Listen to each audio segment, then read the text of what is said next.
예, 이번 시간에 우리 교재 100페이지에 업무용 승용차 관련 비용 구분 격리에 대해서 살펴보도록 하겠습니다. 자, 이 업무용 승용차 관련해서는 법인의 업무용 승용차를 업무와 상관없이 사적인 용도로 사용하고 그 관련 비용을 송금 처리하는 관행을 개선하기 위해서 2016년도부터 도입된 제도입니다. 자, 업무용 승용차 관련되는 비용에 대해서 적용되는 승용차를 한번 보면 운수업이나 자동차 판매업 등에서 사업에 직접 사용하는 승용차를 제외한 나머지 승용차가 해당 사항이 있습니다. 그래서 일반 승용차는 물론 SUV, RV, CUV 차량도 포함이 되고요. 승용차가 아닌 9인승 승합차, 버스, 트럭이라든가 이런 부분들은 제외됩니다.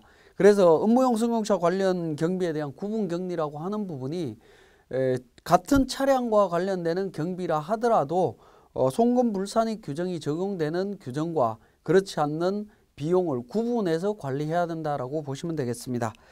자, 그리고 적용 제외 승용차 범위가 있습니다. 운수업이나 자동차 판매업 등에서 사용하는 승용차 로서 이제 다음에 해당되는 것들은 제외하는데요. 부가치세법 시행령에 따른 다음의 업종과 여신금융업법에 의한 시설 대여업에서 사업상 수익을 얻기 위해서 직접 사용하는 승용차, 그러니까 운수업이나 판매업, 임대업, 운전학원, 경비업 뭐 이런 업종에서 사용하는 것들은 업무용 승용차 관련 경비 규정에 적용되지 않습니다. 그리고 표준산업 분류에 의한 장례식장, 장의 관련 서비스업을 영위하는 법인이 소유하거나 임차한 운구용 승용차 이 부분도 제외해주고 있습니다. 자, 업무에 사용하는 종업원 소유의 차량은 어떻게 되느냐 하는 문제인데요. 적용 대상 승용차는 법인이나 개인사업자의 사업용 자산에 해당이 되거나 여신금융업법에 따른 시설 대여업자 또는 이외의 자동차 대여 사업자로부터 임차한 승용차를 말합니다. 그래서 종업원 소유 차량을 사업의 업무에 이용하고 종업원 소유 차량은 적용되지 않습니다. 이용하는 경우에 소유 차량은 적용되지 않는다라는 겁니다. 따라서 이렇게 이제 종업원 소유 차량과 관련되는 경비들은 차량 유지비로 회계 처리하기보다는 여비교통비 등으로 다른 계정으로 구분해서 회계 처리하는 게 좋겠다라는 겁니다. 관련되는 예규를 잠깐 살펴보면 완성차에 탑재된 내비게이션의 소프트웨어 등을 납품하는 내국법인이 연구소에서 내비게이션 소프트웨어 테스트용으로 승용차 구입한 거 어떻게 되느냐는 건데 적용 대상이 되겠습니다. 그리고 두 번째는 내국법인이 국외사업장에 보유하고 있는 승용차 관련되는 거 국내에 있지 않고 외국에 있는 것은 해당이 되지 않는다. 적용하지 않습니다. 차량 정비업을 영위하는 내국법인이 차량 수리 고객에게 수리 기간 동안 빌려주는 임차 차량도 규제 적용이 된다라는 겁니다. 자, 이렇게 이제 다양하게 적용되기 때문에 확인들을 해보시고요. 자, 이렇게 이제 적용되는 차량을 기준으로 해서 관련되는 경비를 우리 세무사랑 프로에서 어떻게 적용해서 관리하는지 그 과정을 우리 프로그램을 통해서 확인해 보겠습니다. 예, 교재 102페이지 세무사랑 프로 운용법이 되겠습니다. 운용 방법이 되겠는데요. 업무용 승용차 관련 비용에 송금 불산입 특례 규정을 적용하기 위해서는 관련 비용을 다음 순서에 따라서 반영을 해야 되겠습니다. 먼저 업무용 승용차 등록과 관련되는 부분입니다. 자, 업무용 승용차 관련 비용의 규정을 적용하기 위해서는 승용차를 등록해야 되는데 등록할 때 필요한 정보가 차량 번호, 차종, 임차 여부 및 임차 기간, 보험 가입 여부, 운행기록부 사용 여부, 출퇴근 사용 여부, 자택 및 근무지 주소, 출퇴근 거리 뭐 이런 부분들이 필요하다라는 겁니다. 자, 이런 자료들을 준비를 해서 우리 프로그램에 보시면 세무사랑 프로의 회계관리 파트의 기초정보에 보시면 하단 부분에 업무용 승용차 등록과 관련되는 메뉴가 있습니다. 자, 이 업무용 승용차 관련되는 정보를 등록하게 됩니다. 왜냐하면 우리가 관련 경비를 일반 전표에서 회계 처리할 때 승용차별로 모든 관련 경비를 구분 기장을 해야 되기 때문에 업무용 승용차 송금불산입 특례 규정이 적용되는 차량들을 별도로 관리할 필요가 있다라는 겁니다. 그래서 업무용 승용차 등록 메뉴의 내용을 보시면 차량 번호, 차종, 그 다음에 그 임차 여부, 보험 가입 여부, 보험을 가입했다면 보험 기간에 대한 정보, 운행 기록부를 사용하는지, 그리고 출퇴근 여부에 대한 부분, 거리에 대한 내용들이 있습니다. 자, 이것과 관련되는 정보들을 쭉 등록을 해 주셔야 되고요. 자, 차량 상세 등록 내용 위에 보시면 상단 부분에 고정자산 계정 과목과 고정자산 코드명이라고 하는 부분이 있습니다. 자, 업무용 승용차 등록되는 차량들은 법인의 고정자산에 등록이 되어 있을 거고요. 고정자산에 등록이 되어 있다면 감가상각비도 발생하게 된다라는 거죠. 그 감가상각비도 업무용 승용차 관련 경비에 포함이 되기 때문에 감가상각비 정보를 연결시키기 위해서 고정자산 계정 과목과 고정자산 코드명을 등록하도록 하고 있습니다. 그래서 업무용 승용차 등록에 등록되는 차량은 이미 우리 회계관리에 고정자산 및 감가상각이라고 하는 고정자산 등록 메뉴에 보시면 이미 차량이 등록이 되어 있을 겁니다. 등록이 이렇게 세 대가 등록이 되어 있을 거고요. 이 등록되어 있는 차량과 우리 승용차, 업무용 승용차 등록이라고 하는 메뉴에 고정자산 및 고정자산 코드명과 연결시켜주는 과정이라고 보시면 되겠습니다. 이렇게 연결시켜줌으로써 감가상각비도 업무용 승용차 관련 경비로 연결돼서 세무조정이 진행이 되겠습니다. 자, 103페이지에 업무용 승용차 비용 계정 과목 세분화입니다. 자, 업무용 승용차는 등록 메뉴에서 이렇게 등록을 했습니다. 등록을 했고 우리 일반 전표나 메인 매출 전표에서 전표를 입력할 때 업무용 승용차 관련 비용만 별도로 구분해서 기장을 해 주셔야 되는데 그 구분 기장을 할 때 그 경비가 업무용 승용차와 연결되어야 될 겁니다. 그래서 그 연결시키는 방법을 보면 비용 계정을 일괄 설정하는 방법입니다.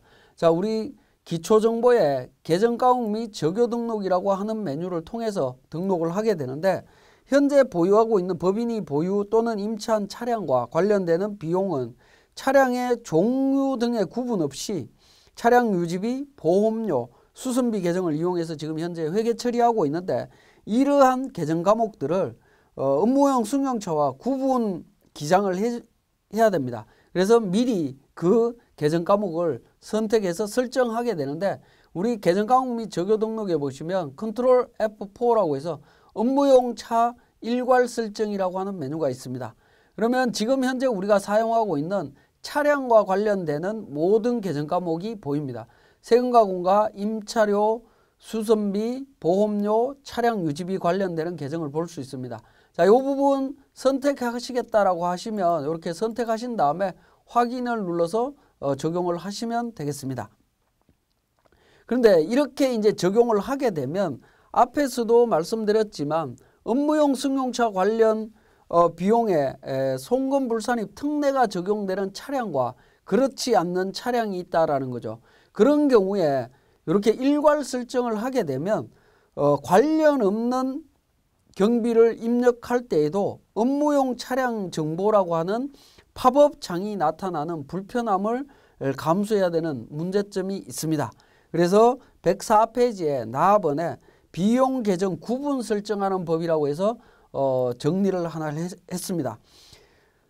그러니까 그 업무용 승용차 관련 비용과 상관없는 비용을 입력할 때 업무용 차량 정보 팝업창이 나타나지 않도록 정리하는 부분인데요. 관련 경비에 대해서 구분 기장할 때 우리가 프로그램에 업무용 승용차 일괄 설정이라고 하는 메뉴를 통해서 설정하기보다는 별도로 계정 과목을 하나 정리를 합니다. 저는 지금 860번으로 하나를 정리를 했습니다. 860번 업무용 차량 유지비라고 해서 계정 과목을 별도로 하나 만들었습니다. 이때 만들면서 업무용 차 여부에 여로 선택을 했습니다. 1번으로 해서 적용을 하고 표준 재무제표에는 차량 유지비로 93번으로 선택을 했습니다.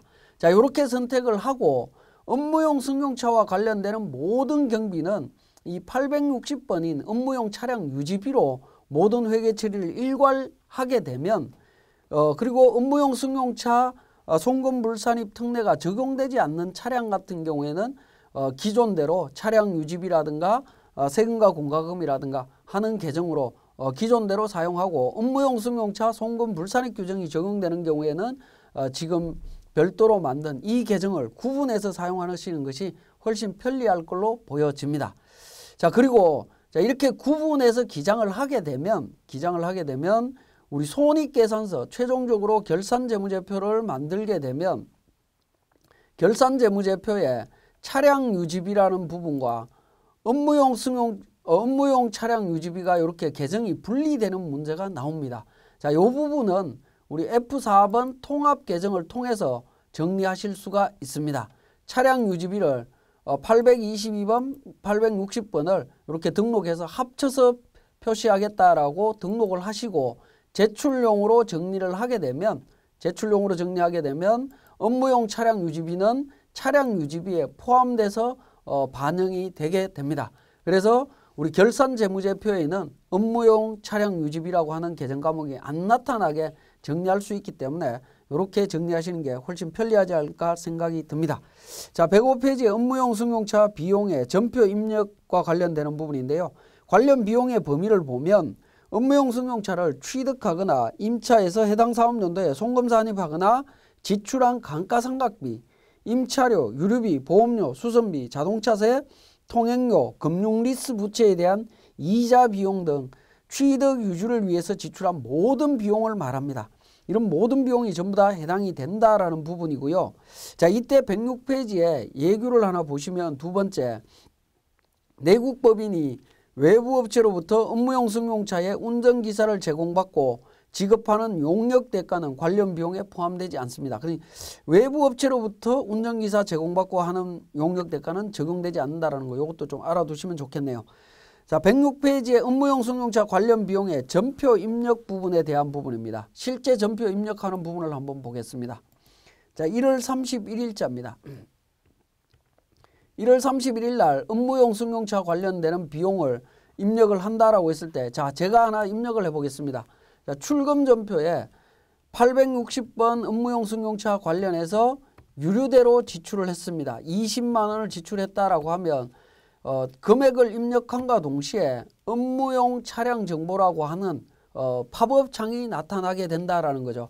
이 팝업창이 우리 앞에서 설명드렸듯이 계정과목 및 적요 등록에서 업무용 차량 일괄 등록이라고 하는 등록 메뉴를 통해서 업무용차 여부에 여러 선택된 계정 과목들은 모든 전표를 입력할 때 이러한 팝업창이 뜨게 됩니다. 그래서 업무용 승용차 송금 불산입 특례가 적용되지 않는 비용을 입력하더라도 팝업창이 나타나는 경우가 생기기 때문에 구분해야 된다라고 제가 말씀을 드렸던 부분이고요.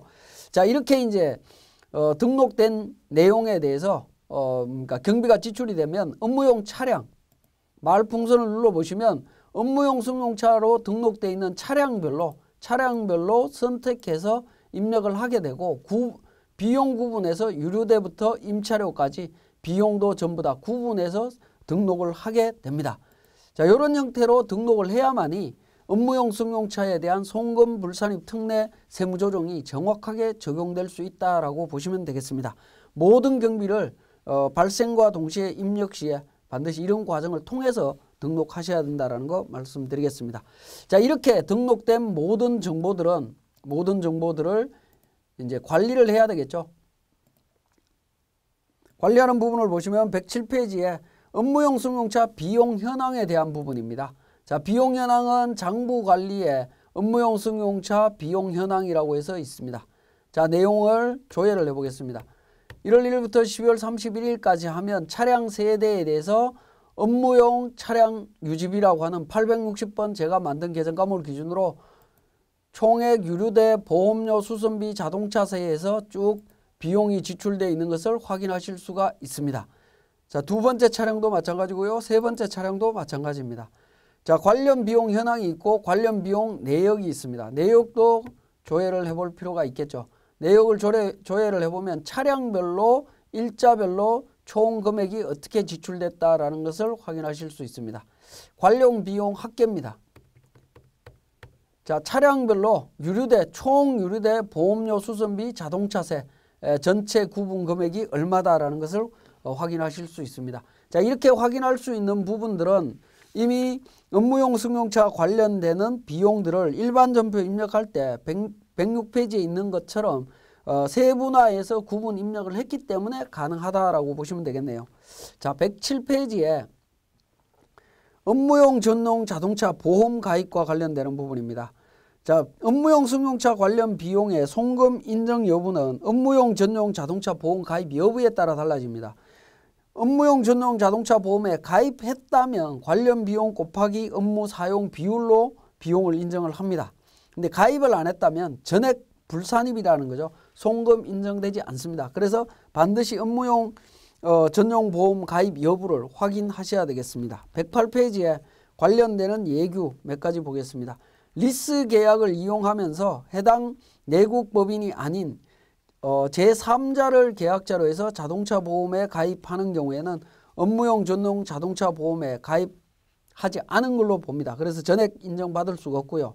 두 번째, 업무용 승용차를 법인과 임원의 공동명의로 취득하고 임원을 보험 계약자, 피보험자로 하여 자동차 보험 가입한 경우 인정될 수 없다라고 이야기를 하고 있습니다. 자, 그리고 여섯 번째, 업무용 승용차 운행 기록부를 작성해야 됩니다. 자, 제가 업무용 전용 자동차 보험 가입을 했다라고 했을 때 관련 비용에 대해서 업무 사용 비율 기준으로 송금 인정해 준다라고 말씀을 드렸는데 업무 사용 인정 비율은 업무 사용 거리를 기준으로 판단을 합니다. 관련 비용 중에 업무 사용 비용을 확인하기 위해서는 업무용 승용 자동차 운행 기록부를 작성을 해야 되고요. 전체 운행 기록 중에 업무 사용 비율만큼 거리만큼 비율을 계산해서 인정하겠다라는 겁니다. 그래서 업무 사용 거리는 제조, 판매, 시설 등 해당 법인의 사업장 방문, 거래처, 대리점 방문, 회의 참석, 판촉 활동, 출퇴근 등 직무와 관련된 업무 수행에 따른 주행 거리를 말합니다. 자, 이런 걸 기준으로 해서 우리 109페이지에 업무용 승용차 운행 기록부를 작성하시면 됩니다. 자, 이 내용은 우리 프로그램에 보시면 재무회계 전표 입력에 업무용 승용차 운행 기록부가 있습니다. 자, 이 운행 기록부를 작성을 하시면 된다라는 거죠.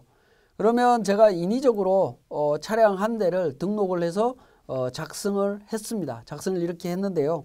실질적으로는 우리 세무사랑 프로를 활용하시는 세무대리인들은 업무용 승용차 운행기록부를 직접 우리 프로그램에서 작성하시기는 현실적으로 어렵습니다. 이 부분들은 그러니까 그 실제 법인에서 작성을 해서 엑셀 서식으로 작성해서 우리 프로그램에 업로드해서 사용하는 방법으로 사용 비율을 계산하시면 될 것 같습니다. 그래서 110페이지에 보시면 업무 사용 비율은 승용차별 총 주행 거리분의 승용차별 운행 기록 등에 의한 업무용 사용 거리를 기준으로 판단하고 있다라는 거죠. 그래서 우리 업무용 승용차 운행 기록부를 보면 사용 목적이 있습니다. 사용 목적이라고 하는 부분이 하단 부분에 보시면 1번 사업장, 2번 거래처, 3번 회의, 판촉, 출퇴근, 6번 기타, 7번 비업무용이라고 있는데 7번 비업무용이라고 하는 부분을 제외한 나머지는 업무용으로 사용하는 거다라고 이해를 하시면 되겠고, 그 업무 사용 주행 거리를 기준으로 업무 사용 비율을 계산하시면 됩니다. 지금 화면에 보시는 것처럼 이렇게 사용했을 때 업무 사용 비율이 75%라는 겁니다. 다른 조건이 다 갖춰졌다면 전체 비용 중에 75%는 송금 인정, 나머지 25%는 송금으로 인정하지 않겠다라고 하는 규정이다라고 보시면 되겠습니다. 자, 여기까지가 기본적인 업무용 승용차 관련 비용의 구분 격리에 대해서 설명을 드렸고요. 관련 경비에 대한 구체적인 세무 조정은 고정자산 파트에서 구체적인 사례를 통해서 설명을 드리도록 하겠습니다. 네, 이번 시간에 그 업무용 승용차 관련되는 세무조정, 관련 비용에 대한 세무조정과 감가상각비 세무조정에 대한 사례를 통한 내용들을 정리하겠습니다. 자, 업무용 승용차 앞부분에서 우리 비용에 대한 구분 격리에 대한 부분 말씀을 드렸죠. 자, 그 부분 간략하게 한번 보면 업무용 승용차 송금 불산입 특례가 적용되는 관련 비용은 업무용 승용차 취득, 임차해서 송금 산입하거나 지출한 다음에 비용, 감가상각비 상당액과 기타 경비로 구분해서 처리할 수 있습니다. 처리된 비용 중에 감가상각비와 감가상각비 상당액에 대한 부분 업무용 승용차 관련 비용으로 인정이 되고요. 기타 비용은 임차료, 유류대, 보험료, 수선비, 자동차세, 통행료, 금융리스 부채에 대한 이자 이런 부분들입니다. 자, 이러한 경비들이 차량별로 전부 다 구분되어 있어야 된다라고 했고 앞부분에서 그 내용을 입력하는 과정들을 설명을 드렸습니다. 참고해 주시고요. 자, 업무용 승용차에 대한 감가상각비 계산입니다. 16년 1월 1일 이후 취득분에 대해서는 강제상각입니다. 반드시 강제로 상각을 하는데 정액법으로 상각하도록 되어 있습니다. 그래서 상각 범위액보다 장부상 감가상각비가 크다면 초과되는 금액에 대해서는 차액을 송금물산입 유보 당연한 내용입니다. 그죠? 근데 장부상 감가상각비가 상각 범위액보다 작은 경우 즉 시인 부족액이 나올 때는 그 시인 부족액만큼을 송금산입 유보로 처리해야 된다라는 점입니다. 강제상각 제도입니다. 과거의 상각 제도는 전부 다 임의상각 제도였지만 그 업무용 승용차 관련되는 부분은 강제상각 제도다라는 거 기억해 주시고 15년 12월 31일 이전에 취득한 부분은 임의상각 부분입니다. 그래서 사업연도에 그 이전에 취득한 사업연도에 취득한 업무용 승용차 관련되는 부분은 정액법이나 정육법 중에 신고한 부분으로 적용을 하시면 되겠습니다. 자, 217페이지에 업무용 승용차의 임차료 중에 감가상각비 상당액은 어떻게 되느냐 하는 겁니다. 자, 감가상각비는 원칙적으로 우리 회사 자산, 즉 고정자산으로 올라온 부분에 대해서 감가상각비를 계산하는 겁니다. 그렇지만 임차료에 대해서도 감가상각비라고 하는 개념을 도입을 해서 적용을 하겠다라는 건데요.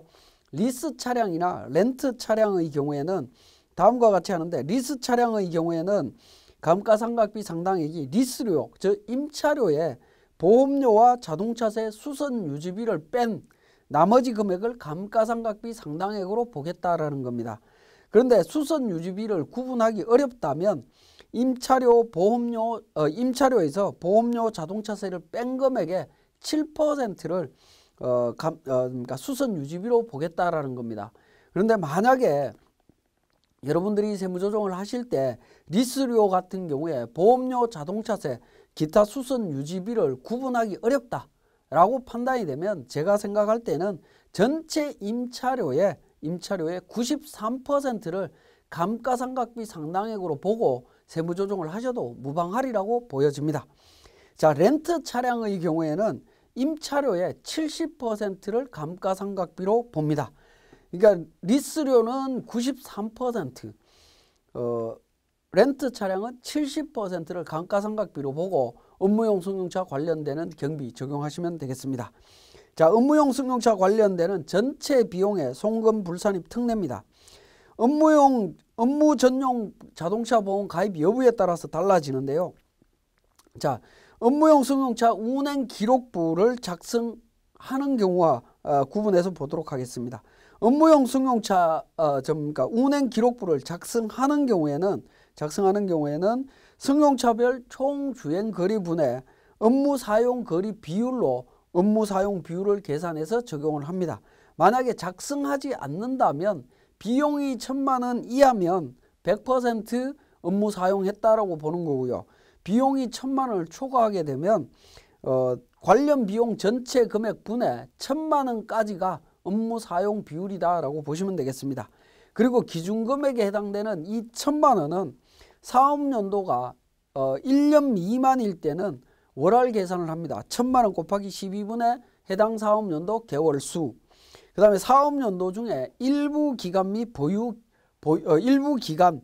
보유하거나 임차한 경우에는 1,000만 원 곱하기 해당 사업연도의 개월수분의 보유기간 또는 임차기간으로 안분 계산해서 합리적으로 개정을 했다라고 보시면 되겠네요.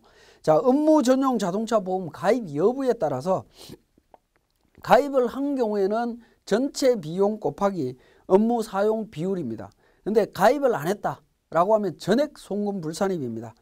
그래서 가입한 경우에는 송금 산입액을 초과하는 금액은 송금 불산입, 귀속자에 대한 소득 처분을 하는 거고요. 미가입했으면 전액 귀속자에 대한 소득 처분이 일어납니다. 귀속자에 대한 소득 처분은 대부분 상여가 될 걸로 보입니다. 자, 여신 전문 금융업법에 따라 등록한 시설 대여업자 외의 자동차 대여업자로부터 임차한 승용차로서 임차 계약 기간이 30일 이내인 승용차로서 이제 해당 법인의 임원 또는 사용인이 계약에 따라서 해당 법인의 업무를 위해서 운전하는 사람, 이런 사람들이 사람을 이제 운전자로 한정해서 임대차 계약을 체결한 경우에는 업무 전용 자동차 보험에 가입한 걸로 인정을 해주고 있습니다.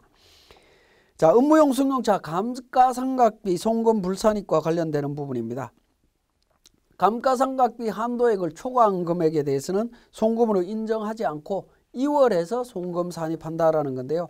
한도 초과액은 감가상각비 또는 감가상각비 상당액 곱하기 업무 사용 비율 마이너스 800만 원 곱하기 12분의 해당 사업연도 월수 곱하기 보유기간 비율입니다. 보유기간 비율은 해당 사업연도 개월수분의 보유기간 또는 임차기간 월수로 계산하도록 되어 있습니다. 이렇게 해서 한도 초과액을 계산을 합니다.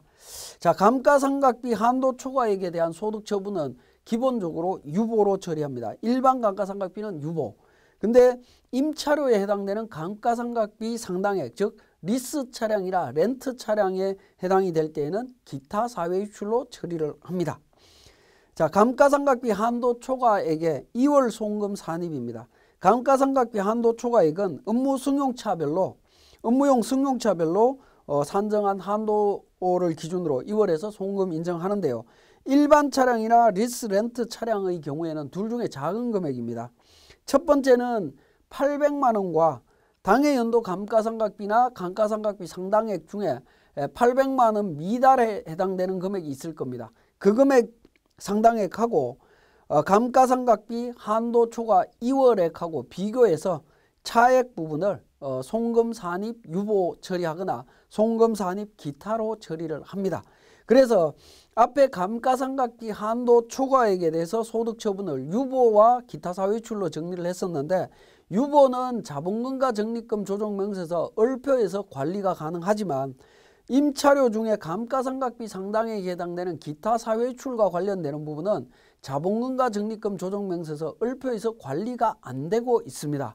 그래서 개별적으로 관리를 하셔야 된다라는 겁니다. 자, 이 부분을 유보로 처리해서 관리하면 안 되느냐 하는 부분인데, 유보는 자산 부채와 관련되는 문제이기 때문에 엄격하게 보면 감가상각비 상당액은 자산 부채와 관련되는 세무조정 사항이 아니기 때문에 유보로 처리할 수는 없습니다. 그래서 이 2월 되는 감가상각비 2월 금액에 대한 부분들은 전년도 서식을 통해서 누적 관리를 할 수밖에 없고, 반드시 세무조정할 때 전년도 서식을 확인하셔야 될 것 같습니다. 자, 업무용 승용차 처분 손실에 대한 송금 불산입 특례입니다. 업무용 승용차 처분으로 인해서 발생한 처분 손실 금액이 800만 원을 초과하게 되면 초과하는 금액은 송금 불산입합니다. 송금 불산입하고 기타 사외출로 처리를 합니다. 그리고 처분 손실 금액을 처분 손실 송금 불산입 금액을 사후 관리를 하는데요. 다음 사업연도부터 800만 원을 균등하게 송금 산입해주고 있습니다.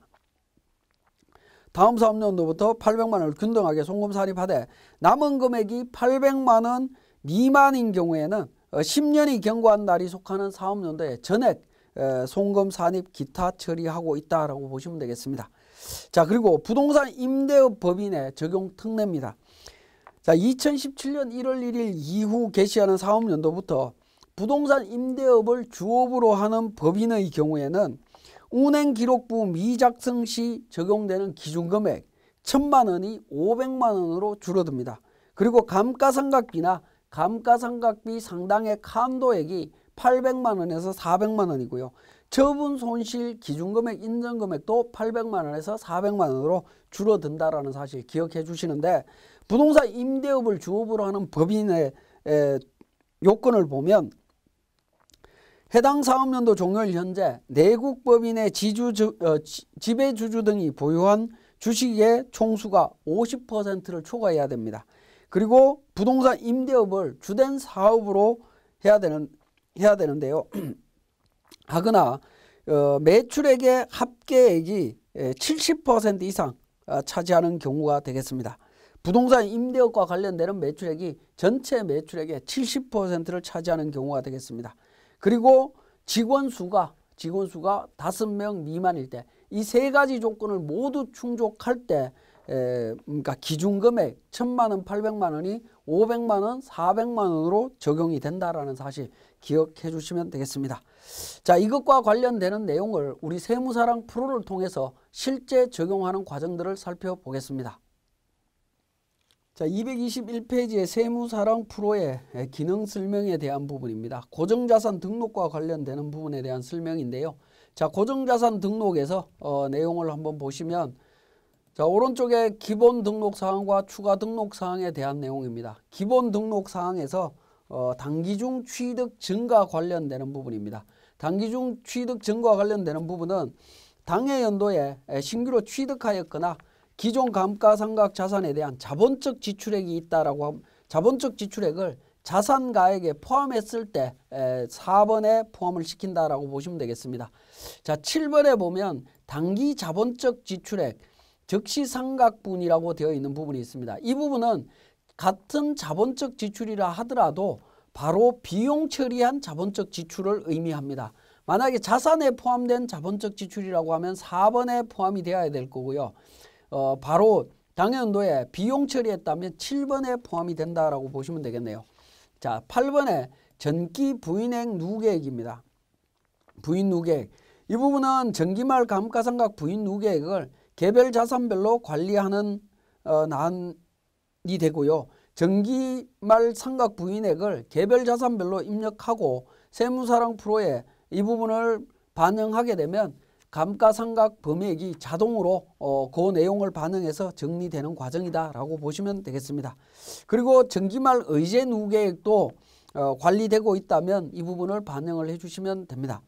그리고 13번에 회사 계상액입니다. 감가상각 대상 자산 내역을 입력하면 자동으로 계산됩니다. 이 부분은 원칙적으로 상각 범위액과 회사 계상 내용 계상액은 동일하게 설정되도록 되어 있습니다. 그렇지만 만약에 결산재무제표에 반영된 감가상각비를 의미하기 때문에 결산재무제표에 반영된 감가상각비와 금액이 다르다면 사용자 수정이라고 하는 메뉴를 통해 갖고 결산재무제표에 반영된 금액으로 수정 입력을 하셔야 됩니다. 이때 수정 입력을 할 때 주의해야 될 부분인데요. 223페이지에 자, 감가상각비, 일반적인 감가상각비는 기업회계상의 비용 계정으로 감가상각비에 포함이 되는 부분이기 때문에 회사 계상액에 포함이 되어야 됩니다. 근데 자본적 지출에 수익적 지출로 처리된 수선비가 있다라고 하면, 수선비 계정에 들어가 있다라고 하면 그 부분은 회사 계상액에 포함이 되어야 되지만 기업회계상의 감가상각비 금액에는 차이가 있을 수밖에 없습니다. 그런 부분들에 주의하셔야 되고요. 그 다음에 과소상각분 잉여금 처리한 경우, 전년도에 과소상각된 부분을 이익잉여금으로 처리했다라고 하면 기업회계에서는 이익잉여금으로 처리되어 있지만 회사 계상액에는 포함이 되어야 될 겁니다.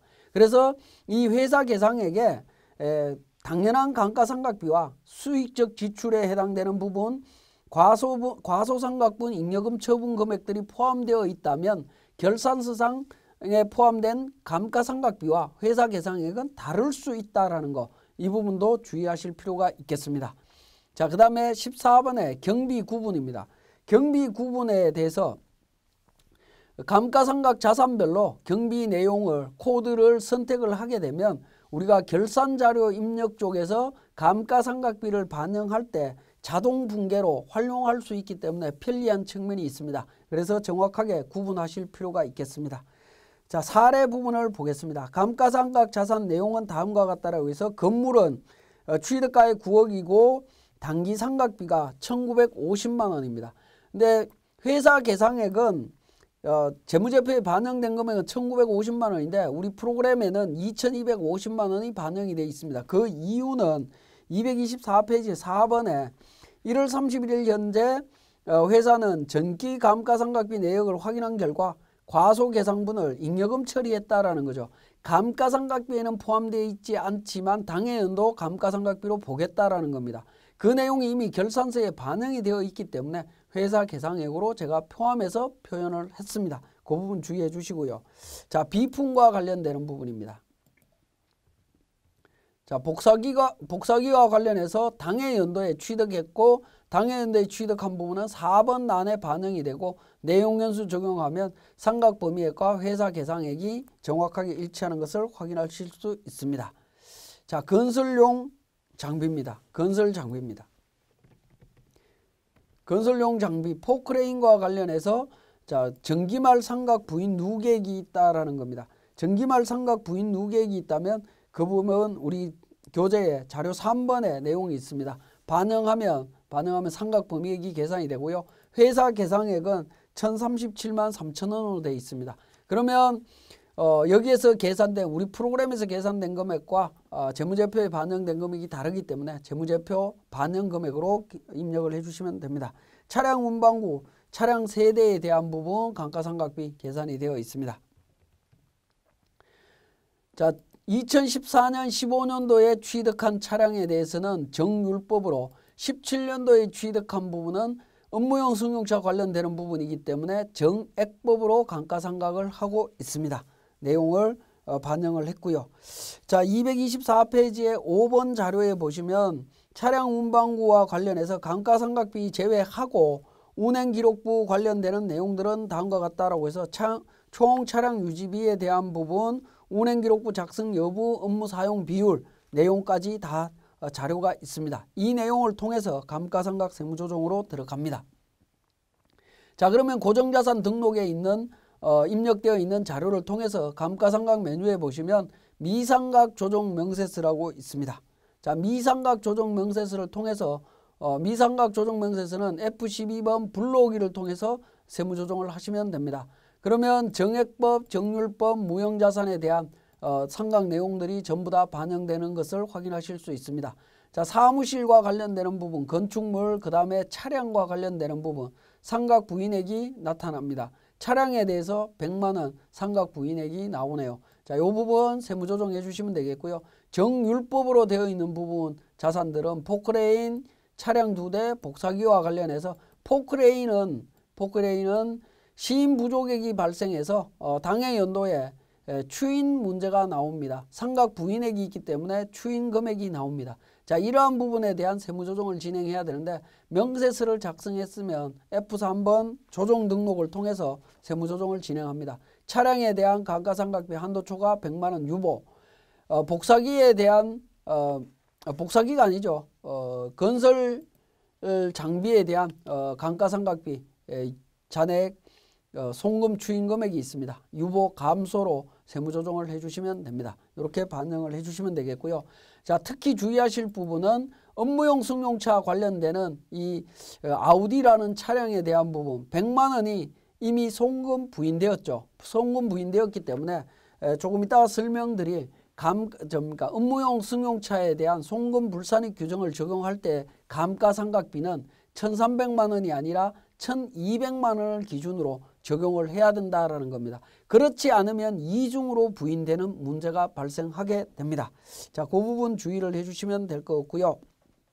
226페이지에 건물에 대한 부분에서 회사 계상액은 재무제표에 반영된 단기 감가상각비와 정기 오류 수정 손실에 반영된 감가상각비 포함한 금액을 입력해야 된다라는 부분 우리 교재에 제가 설명을 해놨습니다. 주의해서 봐주시고요.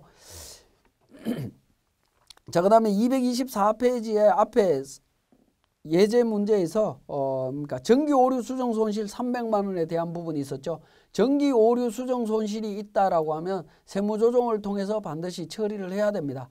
그래서 정기오류 수송 손실 300만 원 이걸 입금 산입, 송금 산입 유보 처리를 하신 다음에 전년도에 대한 당해연도 감가상각비이기 때문에 감가상각비에 포함해서 세무조정을 다시 했습니다. 그러니까 정기오류 수정 손익에 대한 세무조정 절차가 들어가고 그 다음에 감가상각비에 대한 세무조정 진행이 되어야 된다라는 부분 말씀드릴 수가 있겠고요.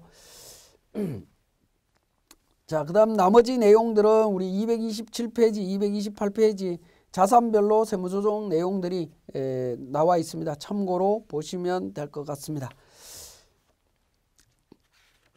자, 그 다음에 230페이지의 내용을 보겠습니다. 자, 감가상각 자산에 대해서 미상각 자산에 대한 조정명세서 작성했고요. 이렇게 작성하고 나면 감가상각비 조정명세서 합계표를 작성하게 됩니다. 자, 합계표를 불러오기를 통해서 작성을 하시고요. 이때 작성하시고 나면 자, 우리 조정금액에 대한 상각 부인액 100만 원, 시인 부족액 608만 8,500원에 대한 부분 세무조정했는지 여부를 확인하실 수가 있을 거고, 자, 여기에서 이제 주의하실 건 뭐냐면 재무상태표 상의 가액인 기말 현재 가액 12억 5,380만 원이라는 숫자가 있습니다. 자, 이 숫자가 우리 합계잔액 시산표 재무제표를 통해서 합계잔액 시산표를 통해서 보시면 감가상각 대상 자산이 있을 겁니다. 유형자산.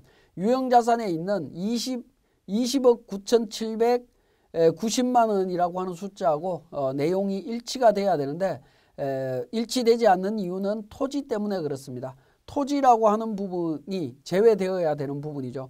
감가상각 대상 자산 금액과 대상 금액과 유형자산에 포함되어 있는 감가상각 대상 금액이 항상 일치하는지 여부를 좀 확인해 보셔야 됩니다. 정확하게 자료가 만들어졌다면 일치할 수밖에 없고요. 만약에 그 내용이 일치되지 않는다면 어떤 오류가 있기 때문에 자산 중에 감가상각비가 계상이 안 된 자산이 있다든가 또는 매각된 자산이 있다든가 하는 문제가 있을 겁니다. 우리 사례에서는 토지와 건설 중인 자산은 감가상각 대상 자산이 아니기 때문에 그 두 개를 빼면, 두 금액을 빼면 12억 5,380만 원이라고 하는 숫자하고 금액이 딱 맞을 걸로 보여집니다. 자, 그렇게 해서 확인들을 해보실 필요가 있겠습니다. 자, 231페이지에 감가상각비 세무조정이 끝나고 나면 업무용 승용차에 대한 세무조정으로 진행이 되어야 될 것 같습니다. 자, 업무용 승용차 관련 세무조정에 있어서 업무용 승용차 관련 비용 명세서를 작성하기 위해서는 먼저 세무사랑 프로에서 업무용 승용차가 등록돼야 되고요. 비용이 구분 격리돼야 되고 업무용 승용차 운행기록부, 그 다음에 승용차 비용 현황을 확인을 해 보셔야 됩니다. 우리 앞에서 다 말씀을 드렸던 부분인데요. 자, 다시 한번 보면 기초정보관리에 업무용 승용차 등록이 되어 있고요. 자, 등록이 되어 있고 그 다음에 업무용 승용차 운행기록부 작성이 되어 있는 것을 확인을 하셨을 겁니다. 자, 확인을 했고요. 그리고 업무용 승용차 비용 현황도 확인을 할 수가 있습니다. 자, 이렇게 전체적으로 확인을 했습니다. 자, 확인을 하고 법인 조정에서 과목별 세무조정의 맨 마지막에 있는 업무용 승용차 관련 비용 명세서를 선택해서 불러오기를 합니다. 자, 불러오기를 하면 관련되는 내용을 자료를 반영을 해줍니다. 이때 주의하셔야 되는 부분들은 자, 지금 제가 그 자료로 예시로 제시한 차량들은 전부 다 회사 소유 차량들입니다. 회사 소유 차량들이기 때문에 차량별로 감가상각비가 자동으로 고정자산 등록에 있는 감가상각비로 반영이 되어 있습니다. 자, 이때 아우디라고 하는 차량에 대해서는 감가상각비가 손익계산서에 반영된 감가상각비는 1,300만 원입니다만은 여기에서는 1,200만 원으로 수정해서 입력을 하고 있습니다. 입력을 하고 있는 이유는 이미 상각 범액을 초과한 100만 원에 대해서는 송금 불산입 처리를 했기 때문에 여기에서는 상각 범위액으로 정리를 하고 있다라는 겁니다. 그래서 우리 231페이지 맨 하단 부분과 232페이지 맨 위에 보시면 감가상각비로 입력해야 되는 금액은 2015년 12월 31일 이전 취득분은 회사 계상 상각비하고 상각 범위액 중에 작은 금액을 입력을 하는 부분이고요. 16년 1월 1일 이후 취득 부분은 상각 범위에까지 입력을 하는 부분입니다. 상각 범위에까지 입력을 하는 거다라고 이해를 하시면 되겠고요. 자, 이렇게 해서 이제 적용을 하고 나면 비용에 대한 송금 부인액이 나옵니다. 송금 불산입액이 나오게 되죠. 이 송금 불산입액에 대해서 조정 등록을 통해서 세무 조정을 해주시면 됩니다. 업무 미사용분에 대해서 3천만 원에 해당되는 금액, 3,800에 해당되는 금액 상여로 소득 처분하시면 되겠습니다. 그런데 지금 제가 이 동영상을 촬영하는 이 시점에 보시면 앞에서 제가 설명드렸지만 아우디 차량은 2017년도 5월 달에 취득한 차량입니다. 그렇기 때문에 기본 한도 1,000만 원과 800만 원에 대한 부분은 한도 계산을 다시 해야 되는 부분이죠. 업무 사용 금액 한도는 1,000만 원에 대해서 12분의 9로 해서 750만 원 기준으로 계산을 해야 될 거고요. 감가상각비 한도액은 800만 원 곱하기 12분의 9에서 600만 원을 기준으로 감가상각비에 대한 부분에 대한 조정이 별도로 일어나야 되는 부분이긴 합니다. 자, 그 내용이 우리 프로그램에 아직 반영이 안 되어 있기 때문에 나중에 프로그램 업데이트를 통해서 다시 한번 확인해 보시면 될 것 같습니다. 자, 여기까지 우리 감가상각비에 대한 부분과 업무용 승용차에 대한 관련 비용에 대한 세무조정에 대한 설명이었습니다. 자, 이번 시간에 지난 시간에 설명드렸던 소득처분에 대한 사후관리 내용 중에 상여 배당 기타 소득처분이 발생했을 때 그 소득처분에 의한 내용을 원천징수 신고하는 방법에 대한 부분입니다. 교재 137페이지고요. 임직원에게 귀속되는 소득 중에 상여로 소득 처분된 금액은 인정상여로 해서 근로소득으로 봅니다. 이 인정상여는 근로를 제공한 날의 수익금액으로 보기 때문에 그 법인세 신고일 다음 달 10일까지 연말정산 재정산에서 신고 납부해야 된다라는 부분이고요. 반기별 납부자도 반드시 다음 달 10일까지 신고 납부해야 됩니다. 우리 교재 138페이지의 사례를 통해서 한번 보면 원천징수 이행상황신고서 작성 방법이라고 나와 있는데 사례를 보면 12월 말 법인으로 2017년 정기신고 시에 소득처분 1명 1억 추가정산세액 3천만 원이 나왔다라고 가정을 하죠. 그러면 우리 법인조정에서 소득금액 및 소득금액 조정합계표에 보면 이렇게 이제 상여로 처분된 금액들을 말합니다. 이렇게 상여로 처분된 금액이 1억 원이 나왔다라고 가정을 하면 그 1억 원에 대해서 우리 소득자료 명세서를 제출하게 되는데 인정상여 3천만 원에 원천징수할 세액인데 연말정산 여부가 있죠. 연말정산여로 체크를 합니다. 인정상여는 연말정산 대상이기 때문에 연말정산여로 체크해서 원천징수할 세액은 제로가 됩니다. 왜냐하면 재정산에서 정리가 다 되었다라고 보기 때문에 원천징수할 세액은 제로로 보고 신고 여부 소득자를 정리를 해서 해주시면 되고요. 연말정산여로 하게 되면 비고에 연말정산 원천징수 필이라고 하는 내용이 나타나게 됩니다. 자, 이런 형태로 정리를 해서 법인세 신고는 마감을 하고요. 자, 원천세 신고는 어떻게 하냐면 자, 우리 원천징수 쪽으로 갑니다. 그러면 17년도 법인세 세무조정 시에 인정상여가 나왔기 때문에 그 인정상여가 나온 사람에 대한 연말정산을 다시 합니다. 그래서 연말정산 추가자료 입력으로 가셔갖고 자, 백두산이라고 하는 사원에 대해서 이미 연말정산이 완료가 됐습니다. 완료가 됐는데 인정상여가 발생을 했다라고 하면 소득명세 쪽에 가시면 과세 대상 추가, 인정상여 추가라고 하는 메뉴가 있습니다. 자, 여기에서 더블 클릭을 하셔서 인정상여 금액을 추가로 입력을 합니다. 그러면 추가로 입력하면 연말정산 입력에서 나온 결정세액 482만 6,808원이라고 하는 숫자보다 얼마의 세금이 늘어나는지를 계산을 하시면 됩니다. 자, 인정상여 금액이 지금 우리 자료에는 1억 원이다라고 주어져 있습니다. 그래서 1억 원을 입력을 하고 확인 버튼을 누르고 연말정산을 다시 하게 되면 3,300 정도가 늘어났죠. 그죠? 3천만 원 정도가 늘어났습니다. 세액은 정확하지는 않습니다만은 3천만 원이라고 가정을 하겠습니다. 자, 그러면 연말정산을 재정산해서 마감을 하고 근로소득 원천징수 영수증을 다시 출력을 합니다. 다시 출력을 하면서 우리 수정신고서 작성하듯이 기존 신고 내용을 빨간색으로 전부 다 기록해서 지급명세서를 다시 제출을 해주시면 되겠습니다. 그리고 추가 세액은 2018년도로 연말정산 자금 연도를 바꿉니다. 2018년도로 가서 자 2018년도 원천징수 이행상황신고서를 작성을 합니다. 자 작성을 하는데 보시면 사례에서 17년도 상여처분도 있었고 18년도 근로소득도 있습니다. 8천만 원에 95만 원 세금이 있습니다. 그러면 3월달 급여를 3월달에 지급을 했기 때문에 지급한 내용에 대해서 불러오기를 하게 되면 2천만 원에 95만 원에서 원천징수 이행상황신고서가 만들어져 있습니다. 자, 이 부분 그대로 마감해서 신고를 하시고 세금 납부하시면 됩니다. 그리고 인정상여에 대해서는 2017년도 귀속인데 2017년도 귀속분을 원천징수 이행상황신고서에 표시하실 때에는 귀속기간을 2월달로 표시를 합니다. 귀속기간이 2월달인 경우는 전년도 연말정산 대상소득과 당해연도 2월달 근로소득이 합쳐지는 개념으로 이해를 하시면 됩니다. 지급은 법인세 신고일이 지급기일이기 때문에 3월달입니다. 자, 이렇게 해서 데이터를 불러오게 되면 1억 원 기준으로 3천만 원 추가 납부세액이 나왔다라고 해서 원천징수 이행상황신고서를 만들어서 신고를 하시면 됩니다.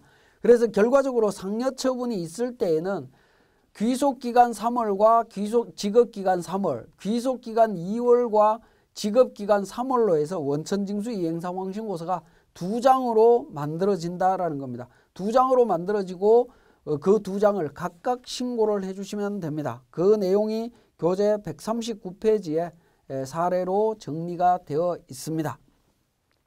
140페이지에 법인세법에 의한 소득처분이 있는 경우에 반기별 납부자도 매월 납부자와 동일하게 소득처분의 원천징수 시기 다음 달 10일까지 정리해야 된다라는 부분 말씀을 드리고요.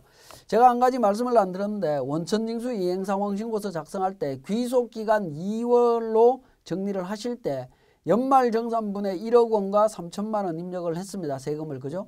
이렇게 수동으로 입력을 했습니다. 수동으로 입력했는데 이 내용이 소득처분과 관련되는 부분이죠. 소득처분과 관련될 때는 중간에 신고 구분란에 소득처분이라고 하는 부분에 체크 표시를 해주셔야 됩니다. 체크 표시를 해주시면 원천징수 이행상황신고서 신고된 내용을 과세관청에서는 이 내용이 법인세 때 세무조정에 의한 상여처분에 의한 원천징수 내용이구나 확인하실 수 있습니다. 확인하기 때문에 요 신고 구분에 소득처분에 표시가 되어야 된다라는 점 다시 한번 말씀을 드립니다. 141페이지에 지급명세서의 수정 작성 및 제출이라고 해서 소득처분된 상여로 인하여 증가된 근로소득에 대한 지급명세서는 당초 제출된 지급명세서에 소득처분된 상여금액을 반영해서 수정신고서 작성 방식으로 작성해서 지급명세서 다시 제출합니다. 언제까지? 가능하면 다음 달 10일까지 제출을 해주시면 됩니다. 141페이지의 5번째 소득처분에 의한 배당, 기타 소득의 원천징수 신고 방법입니다. 배당이나 기타 소득으로 처분된 경우에 각각의 귀속자의 배당 소득, 기타 소득으로 처분하면 되는데요. 자, 배당 소득과 기타 소득의 귀속 시기 및 지급 시기는 법인세 과세 표준 신고 기일이 됩니다. 그리고 신고 기일에 다음 달 10일까지 신고하면 된다라는 거죠. 자, 그렇기 때문에 사례를 보면 12월 말 법인으로 2017년도 정기신고 시에 기타 소득, 배당과 기타 소득이 각각 1억과 5천만 원 있었다라고 하면 3월분 근로소득에 대한 부분 신고를 했을 겁니다. 그죠? 원천징수 이행상황신고서 만든 게 있습니다. 자, 이 내용을 통해서 기본적인 근로소득 신고를 했고요. 하단 부분에 기타 소득과 배당 소득을 신고를 하게 됩니다. 이때 신고하실 때 소득처분이라고 해서 표시해서 신고를 하시면 됩니다. 그러면 기타 소득과 배당 소득은 소득처분과 관련되는 거다라는 것을 우리 국세청에다가 보고하는 거다라고 이해를 하시면 되겠습니다. 자, 142페이지에 지급명세서 작성 제출이 소득이라고 하는 부분이 있는데요. 자, 지금 배당과 기타 소득으로 소득 처분된 소득에 대한 지급 명세서는 과세표준 신고일이 속하는 다음 연도 2월 말까지 제출하면 됩니다. 따라서 상여로 소득 처분된 경우에 수정해서 제출하는 거하고 다르다라는 점 기억하시면 되겠습니다. 자, 지금까지 소득 처분에 의한 상여, 배당, 기타 소득에 대한 원천징수 신고 방법에 대해서 설명을 드렸습니다.